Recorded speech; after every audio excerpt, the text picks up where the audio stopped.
Ever feel like the man in your life is a total mystery?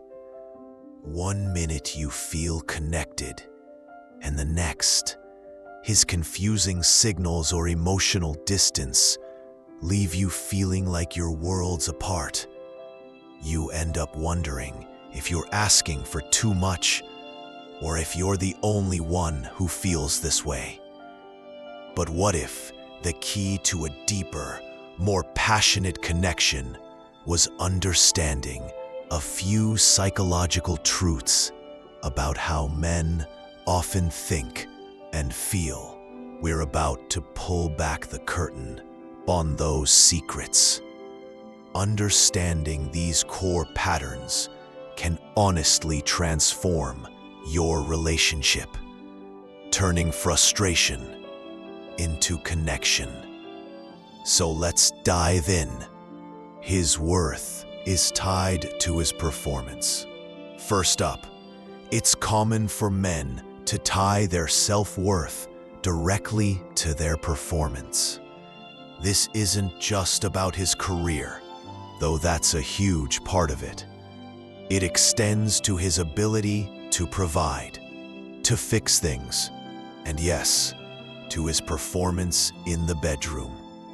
The pressure he feels, partly from society, partly from himself, is immense. This means he can be incredibly sensitive to criticism in these areas, as a perceived failure can feel like a threat to his core value. So when he feels like he's failed, he might pull away or get defensive. It's not that he doesn't care about you. It's that his very sense of self feels like it's on the line. He communicates to solve. You communicate to connect. Have you ever come to your man with a problem, just wanting to vent, and he immediately jumps in with solutions? This is a classic communication mismatch. You are likely looking to connect and share an experience, which linguist Deborah Tannen calls rapport talk. But for him, talking is often about swapping information, or, you guessed it, solving the problem. This is report talk. He's not trying to dismiss your feelings. In his mind, he's showing he cares by trying to fix the issue that's causing you distress. He's often conditioned to suppress emotion. Think about it. From the time they're little boys, many guys hear phrases like, "Be a man," or "Boys don't cry." The message is clear. Showing soft emotions like sadness or fear is a sign of weakness. This doesn't mean he doesn't have deep feelings. He just might not show them with words. Instead, his love language might be action-oriented. He might show his feelings by fixing your car, planning a date, or just being a reliable presence you can count on. He withdraws during conflict to avoid escalation. One of the most confusing behaviors is when a man pulls back during an argument. While you might want to talk things through to resolve the issue, he might shut down. This isn't necessarily because he's indifferent. For many men, arguing can feel like emotional overload, and they withdraw to prevent the conflict from getting worse. He might pull back because he's genuinely afraid of losing control and saying something he can't take back. To him, creating space feels safer than escalation. Here's a simple truth. Respect is a huge deal for many men.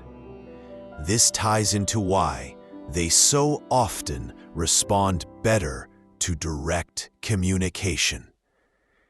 He probably isn't getting your subtle hints.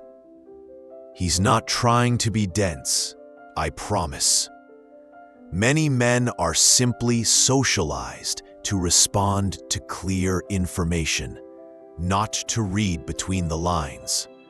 When you can state your needs openly and respectfully, without making him feel managed, you're speaking his language. He's much more likely to step up when he actually understands the goal. He needs a challenge. This next one is a mix of biological and social factors. Men tend to be driven by overcoming challenges, which may be linked to historical roles and brain differences. It's not just about winning, it's about growth.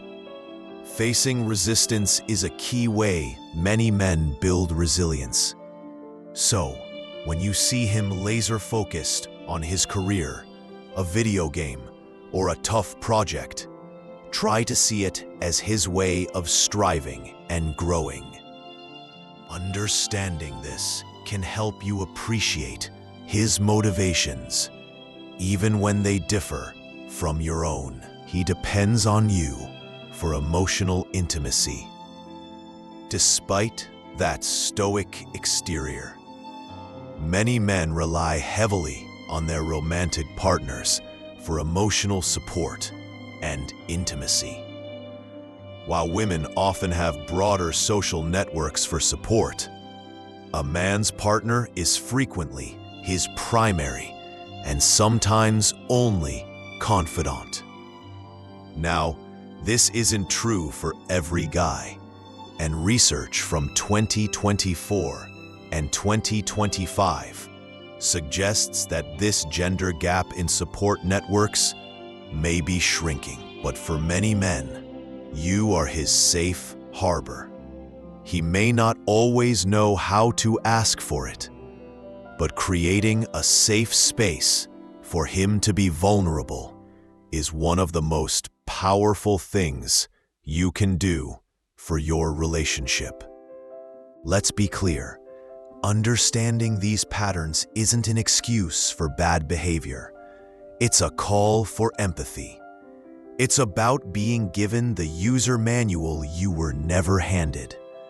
When you get that his self-worth is often tied to his performance, that he communicates to solve problems, and that his emotional world is often hidden, you can stop feeling lost.